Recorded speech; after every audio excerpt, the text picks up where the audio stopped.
ನಾವು ಜನತೆಗೋಸ್ಕರ ಸೇವೆ ಸಲ್ಲಿಸ್ತಾ ಇದ್ದೇವೆ, ಕುಟುಂಬಕ್ಕಲ್ಲ. ನಾವು ದೇಶದ ಜನತೆಗೋಸ್ಕರ ರಾಜಕಾರಣವನ್ನ ಮಾಡ್ತಾ ಇದ್ದೇವೆ. ನಾವು ಯಾರೂ ಕುಟುಂಬಕ್ಕೆ ರಾಜಕಾರಣವನ್ನ ಮಾಡ್ತಾ ಇಲ್ಲ. ಜೆಡಿಎಸ್ನವರದ್ದು ಕುಟುಂಬದ ಆಶಯದ ಭಾವನೆಗಳು. ಕುಟುಂಬದಲ್ಲಿ ತೊಂದರೆಯಲ್ಲಿದ್ದವರ ಬಗ್ಗೆ ಮಾತನಾಡ್ತಾರೆ ಅವರು. ನಮ್ಮನ್ನ ನೆನೆಸಿಕೊಳ್ಳದಿದ್ದರೆ ಜೆಡಿಎಸ್ನವರಿಗೆ ಶಕ್ತಿ ಬರುವುದಿಲ್ಲ.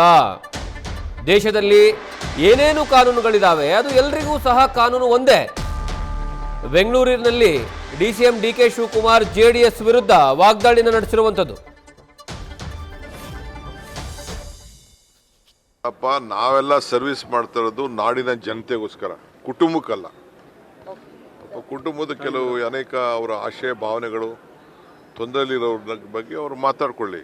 ನಾವು ದೇಶದ ಜನತೆಗೆ ನಾವು ರಾಜಕಾರಣ ಮಾಡ್ತಾ ಇದ್ದೀವಿ, ಕುಟುಂಬಕ್ಕೆ ನಾವು ರಾಜಕಾರಣ ಮಾಡ್ತೀವಿ. ಲಕ್ಷಾಂತರ ಜನರನ್ನ ಸೇರಿಸಿ ಹಾಸನದಲ್ಲಿ ಸಮಾವೇಶವನ್ನು ಮಾಡಿದ್ರು. ಸಮಾವೇಶದಲ್ಲಿ ಕಾಂಗ್ರೆಸ್ ಪಕ್ಷವನ್ನ ಇಡೀ ಸಮಾವೇಶದುದ್ದಕ್ಕೂ ನಿಮ್ಮನ್ನೇ ಟಾರ್ಗೆಟ್ ಮಾಡಿದ್ರು ಸರ್.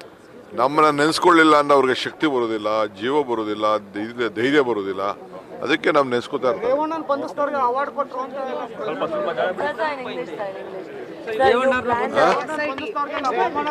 ಮನೆಗೆ ನುಗ್ಗಿ ಪೊಲೀಸ್ನವ್ರ ಮುಖಾಂತರ ಅರೆಸ್ಟ್ ಮಾಡಿಸಿರುವಂತ ದೇವೇಗೌಡ. ಈ ದೇಶದಲ್ಲಿ ಏನೇನು ಕಾನೂನು ಇದೆ, ಕಾನೂನು ಎಲ್ಲರಿಗೂ ಕೂಡ ಒಂದೇ. ಯಾರಿಗೇನು ಕಾನೂನು ಮಾಡಬೇಕು ಅಂತ ನೀವೇ ಅದಕ್ಕೆ ಉತ್ತರ. ನ್ಯೂಸ್ ಫಸ್ಟ್, ನಿರ್ಭೀತಿಯಿಂದ ನಿಮ್ಮ ಪರವಾಗಿ.